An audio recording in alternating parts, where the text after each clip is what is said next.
Capítulo 6. Percepções, sensações e sofrimentos dos espíritos.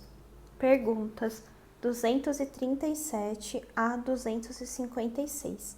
Pergunta 237.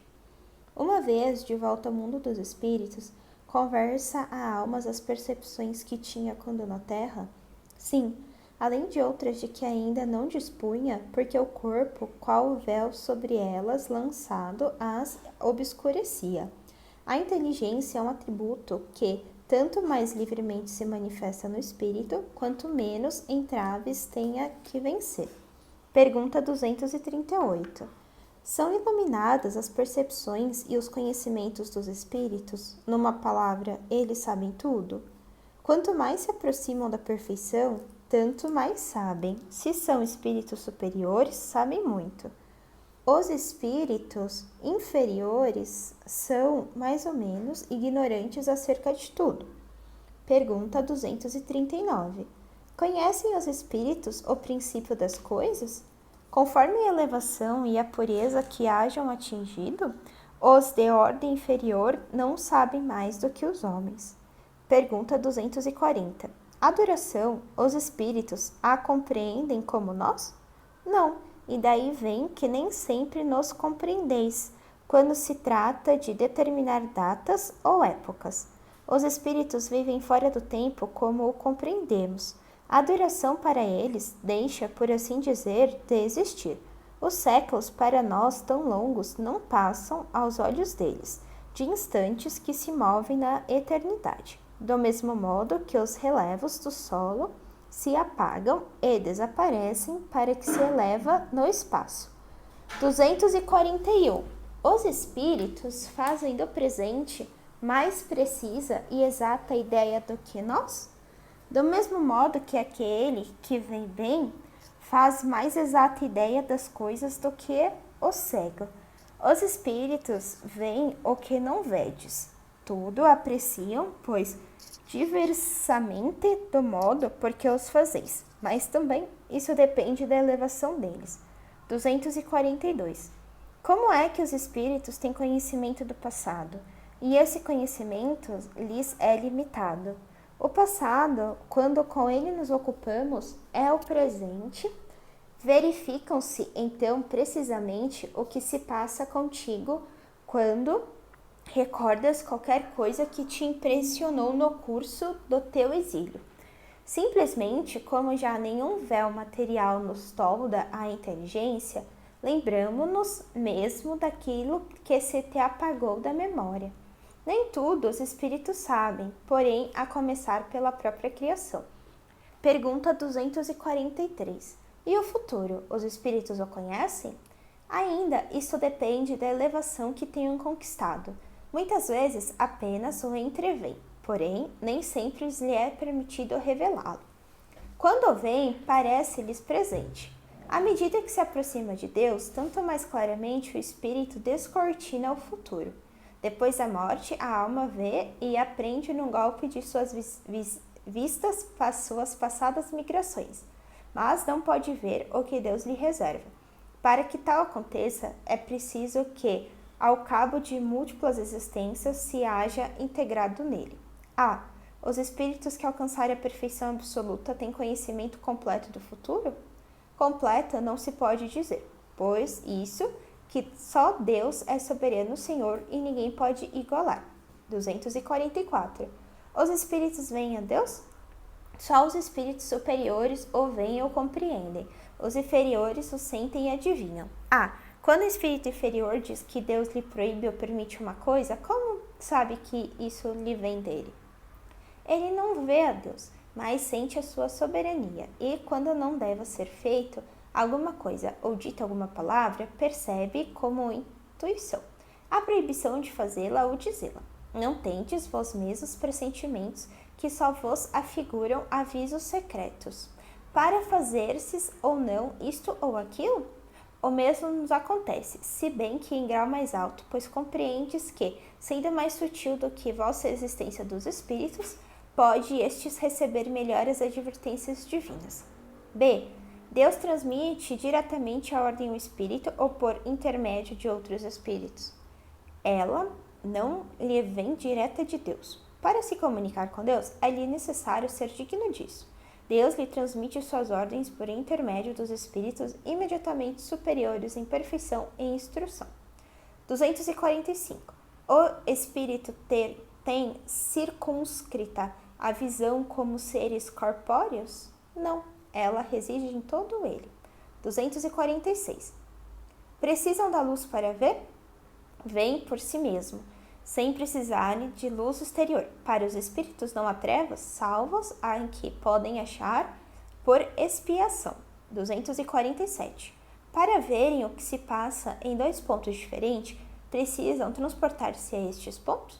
Podem, por exemplo, ver simultaneamente nos dois hemisférios do globo? Como o espírito se transporta onde queira, com a rapidez do pensamento, pode-se dizer que vem em toda parte ao mesmo tempo. Seu pensamento é suscetível de irradiar, dirigindo-se a um tempo para muitos pontos diferentes. Mas esta faculdade depende da sua pureza. Quanto menos puro é o espírito, tanto mais limitada tem a sua visão. Só os espíritos superiores podem, com a vista, abranger um conjunto. No espírito, a faculdade de ver é uma propriedade inerente à sua natureza e que reside em todo o seu ser, como a luz reside em todas as partes de um corpo luminoso. É uma espécie de lucidez universal que se estende a tudo, que abrange simultaneamente o espaço, os tempos e as coisas. Lucidez para a qual não há trevas nem obstáculos materiais. Compreende-se que deva ser assim. No homem, a visão se dá pelo fundamento de um órgão que a luz impressiona. Daí se segue que, não havendo luz, o homem fica na obscuridade. No espírito, como a faculdade de ver constitui um atributo seu, a abstração feita de qualquer agente exterior, a visão independe da luz. Veja-se ubiquidade, questão 92. 248. Nos espíritos vê as coisas tão distintamente como nós? Mas indistintamente, pois que sua vista penetra onde a vossa não pode penetrar. Nada a obscurece. 249.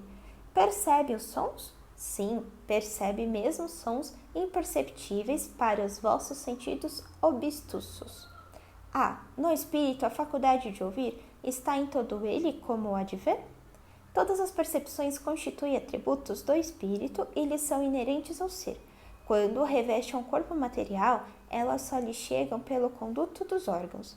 Deixam, porém, de estar localizadas em si, achando ele na condição de espírito livre.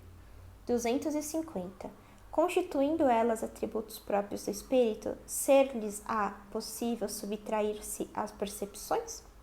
O espírito unicamente vê e ouve o que quer.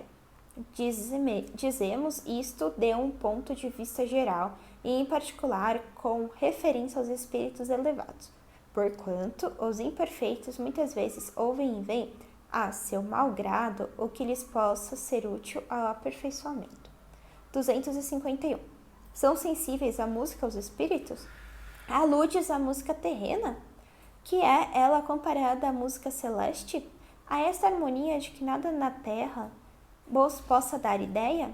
Uma está para a outra como o canto do selvagem para uma doce melodia. Não obstante, espíritos vulgares podem experimentar certos prazer em ouvir a vossa música, por lhes não ser dado ainda compreenderem outra mais sublime.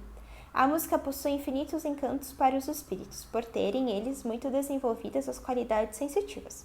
Refiro-me à música celeste, que é tudo o que é mais belo e delicado pode a imaginação espiritual conceber. 252. São sensíveis os espíritos às magnificências da natureza? Tão diferentes são as belezas naturais dos mundos, que longe estamos de as conhecer. Sim, os espíritos são sensíveis a essas belezas de acordo com as aptidões que tenham para apreciar e compreender. Para os espíritos elevados, há belezas de conjunto que, por assim dizer, apagam as particularidades. 253.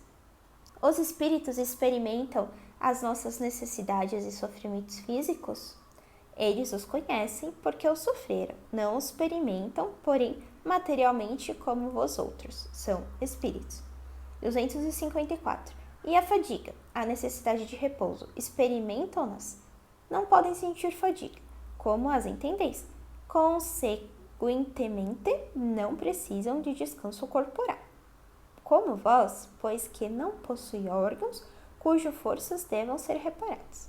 O espírito, entretanto, repousa no sentido de não estar em constante atividade. Ele não atua materialmente. Sua ação é toda intelectual e inteiramente moral o seu repouso.